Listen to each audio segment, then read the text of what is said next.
Hello नमस्ते प्रणाम, मैं संतोष सर। आज आप सभी को वॉइस का जो पार्ट 2 है, जो मैं पार्ट 1 में वॉइस क्या है, वॉइस कितने होते हैं, उनके बारे में मैं बताया था। आज अभी आप सभी को वॉइस कैसे चेंज किया जाता है उसके बारे में आप सभी को बताऊंगा, ठीक है। तो आप लोग ध्यान से देखेंगे, ठीक है।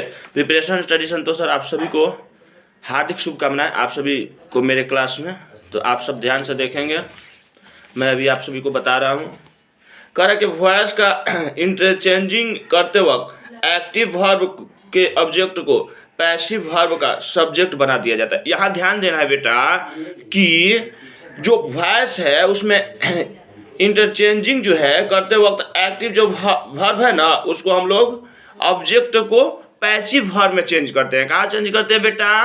पैसिव वर्ब में चेंज कर देते हैं, ठीक है।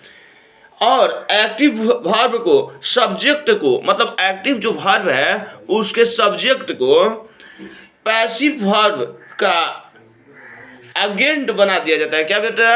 एजेंट बना दिया जाता है, ठीक है ना। तो यहां ध्यान देंगे आप लोग, ये कह रहा है कि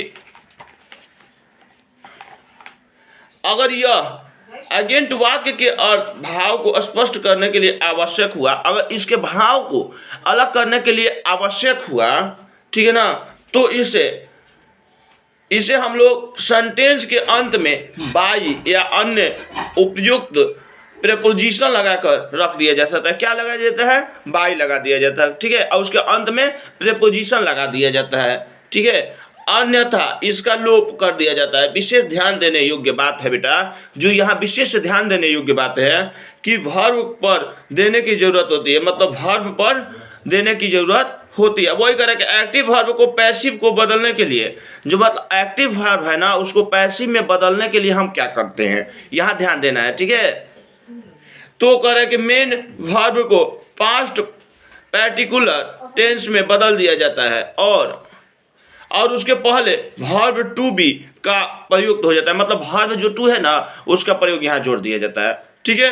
तो वही कह रहा है कि नंबर, पर्सन और टेंस में किया जाता है। इसका जो उदाहरण है उसको पर्सन टेंस में बदल दिया जाता है। वही कह रहा है, जैसे मान लीजिए, नोट कर रहा है, मान लीजिए इसको समझने के लिए कह रहा है कि जैसे मान लीजिए कि कह रहा है कि प्रोनाउन जब सब्जेक्ट के रूप में प्रयुक्त होता है, जो प्रोनाउन होता है ना बेटा, जो सब्जेक्ट के रूप में प्रयुक्त होता है, ठीक है ना, तब वह नोमिनेटिव केस में रहता है। कहाँ रहता है बेटा? नोमिनेटिव केस में रहता है, ठीक है ना, नोमिनेटिव केस में रहता है। और जब ऑब्जेक्ट के रूप में प्रयुक्त होता है, कहाँ प्रयुक्त होता है? ऑब्जेक्ट के रूप में प्रयुक्त होता है। कहाँ होता है बेटा? ऑब्जेक्ट के रूप में प्रयुक्त होता है, तब वह ऑब्जेक्टिव केस में रहता है। कहाँ रहता है? वहां से चेंज होकर के ऑब्जेक्टिव केस में चला जाता है। कहाँ चला जाता है? ऑब्जेक्टिव केस में चला जाता है।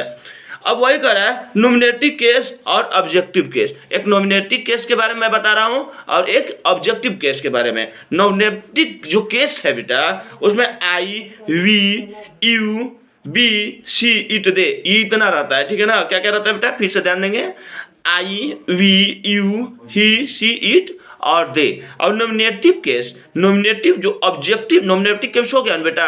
अब क्या करें ऑब्जेक्टिव केस में क्या क्या रहता है? तो वही देखिए, me, us, you, him, her, it, them, ये सब क्या रहता है?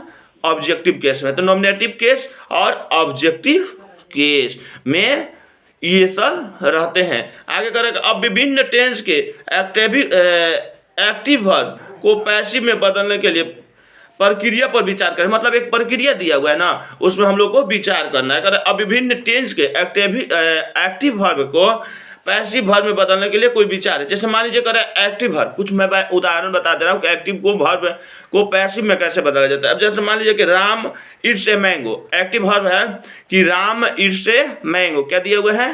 Ram it's a mango. इसको हम लोग को पैसिव में चेंज करना है। कैसे होगा इसका देखेंगे, a mango is eaten by Ram. देखिए यहाँ बाई राम आ गया है ना बेटा, बाई राम आ गया है ना। तो वही कह रहा है कि Ram it's a mango, active verb को पैसिव जो वॉइस में चेंज करना है। तो वही राम इट्स ए मैंगो आपको बनाने के लिए दिया गया, आपको बनाना है पैसिव वर्ब वॉइस में चेंज करना है। तो वही चीज हो जाएगा, a mango is eaten by Ram. यहाँ बाई का प्रयोग बाई राम में आ रहा है ना, तो वहाँ बाई राम चेंज हो जाता है।